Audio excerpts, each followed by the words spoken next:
വർഗീയ ചേരി വിട്ടുവരുന്ന ആരെയും കോൺഗ്രസ് സ്വീകരിക്കുമെന്ന് രാഹുൽ മാങ്കൂട്ടത്തിൽ എം.എൽ.എ. കോൺഗ്രസ് മുന്നോട്ട് വെക്കുന്ന മതേതര കാഴ്ചപ്പാടിനൊപ്പം പരമാവധി ആളുകൾ വരണം. വർഗീയ ചേരിയിൽ നിന്നും ഒരാൾ വിട്ടാൽ പോലും അതല്ലേ നല്ലതെന്നും രാഹുൽ പ്രതികരിച്ചു. പാലക്കാട്ടെ ബി.ജെ.പി. കൗൺസിലർമാരടക്കം വിമതയോഗം വിളിച്ച് നേതൃത്വത്തെ വെല്ലുവിളിച്ച സാഹചര്യത്തിനാണ് പ്രതികരണം.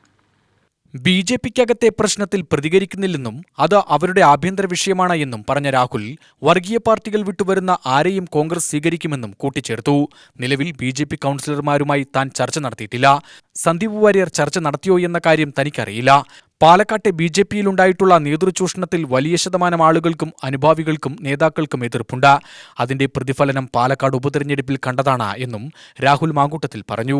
അല്ല, ബി.ജെ.പിയുടെ ജില്ലാ പ്രസിഡന്റ് ആരാണെന്ന് ആ പാർട്ടി തീരുമാനിക്കേണ്ട കാര്യമാണ്. അത് അവരുടെ ആഭ്യന്തരമായ കാര്യം മാത്രമാണ്. പക്ഷേ ബി.ജെ.പി. പാലക്കാട് ജില്ലയിൽ എത്തിച്ചേർന്നിരിക്കുന്ന വലിയ നേതൃചൂഷണങ്ങൾ, ആ നേതൃചൂഷണങ്ങളിൽ വലിയ ശതമാനം അണികൾക്ക്, അനുഭാവികൾക്ക്, നേതാക്കന്മാർക്ക് വലിയ തോതിലുള്ള എതിർപ്പുണ്ട്. അതിൻ്റെ റിഫ്ലക്ഷൻ നമ്മൾ കണ്ടതല്ലേ.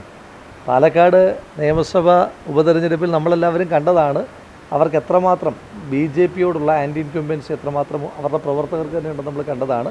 അപ്പോൾ ബാക്കിയുള്ള ജില്ലാ പ്രസിഡന്റ് കാര്യമൊക്കെ അവർ തന്നെ തീരുമാനിക്കേണ്ടതും അവർ തന്നെ തീരുമാനം എടുക്കേണ്ടതും പുറത്തേക്കുന്ന ആർക്കൊരു റോളില്ലാത്തതുമായിട്ടുള്ള കാര്യങ്ങളാണ്. പക്ഷേ ആ നേതൃത്വത്തിനെതിരായിട്ട് പ്രവർത്തകർക്കിടയിൽ, ജനങ്ങൾക്കല്ലെങ്കിൽ തന്നെ വലിയ എതിർപ്പാണല്ലോ ഉള്ളത്, അതുകൊണ്ടാണല്ലോ സ്പേസ് കൊടുക്കാത്തത്. പക്ഷേ അവരുടെ പ്രവർത്തകർക്കിടയിൽ തന്നെ അതിശക്തമായിട്ടുള്ള നേതൃത്വ വിരുദ്ധ വികാരമുണ്ട്. അതിൻ്റെ പ്രതിഫലനങ്ങളാണ് കണ്ടുകൊണ്ടിരിക്കുന്നത്.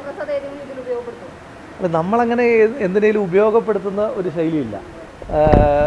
വർഗീയ പ്രത്യയശാസ്ത്രങ്ങൾ വിട്ട് ആര് വന്നാലും നമ്മളതിനെ രണ്ട് കൈ നീട്ടി സ്വാഗതം ചെയ്യും. മുൻപ് ഞാൻ സൂചിപ്പിച്ചിട്ടുണ്ട്, ബി.ജെ.പിക്കാരെല്ലാം ബി.ജെ.പിക്കാരായി തന്നെ നിൽക്കട്ടെ, ആർ.എസ്.എസ്സുകാരെല്ലാം ആർ.എസ്.എസ്സുകാരായി തന്നെ നിൽക്കട്ടെ എന്നുള്ള ഒരു തീരുമാനവും കോൺഗ്രസ്സിനില്ല.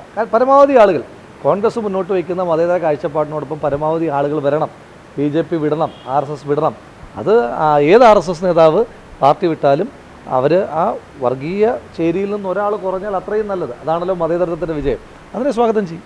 രാവിലെ കണ്ടപ്പോൾ അവരെന്തെങ്കിലും അതിനെക്കുറിച്ച് പറഞ്ഞിരുന്നു? രാവിലെ കണ്ടത് വേറൊരു സാഹചര്യത്തിൽ കണ്ടതല്ലേ.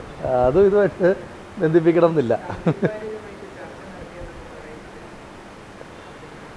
എനിക്കറിയില്ല അതിനെപ്പറ്റി ശ്രീ സന്ദീപ് വാര്യർ തന്നെയാണ് പറയേണ്ടത്. അതിനെപ്പറ്റി എനിക്കറിയില്ല.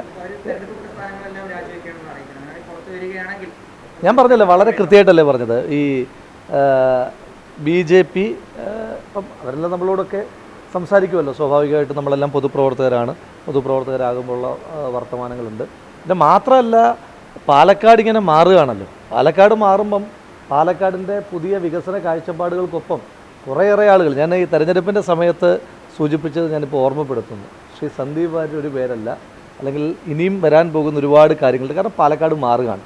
മാറുന്ന പാലക്കാടിൻ്റെ രാഷ്ട്രീയത്തോടൊപ്പം പാലക്കാടിന് വേണ്ടി കൂടി, അത് വർഗീയത നിലപാടുകളിൽ നിന്ന് മാറ്റം വരുന്നു എന്ന് മാത്രമല്ല, പാലക്കാടിൻ്റെ പൊതുവായ വികസനത്തിന് വേണ്ടിയിട്ട് ഒരുപിടി മാറ്റങ്ങൾ ഉണ്ടാകുന്നുണ്ട്. ആ മാറ്റങ്ങളുടെയൊക്കെ ശുഭസൂചനകളൊക്കെ പാലക്കാടിന് ലഭിക്കും.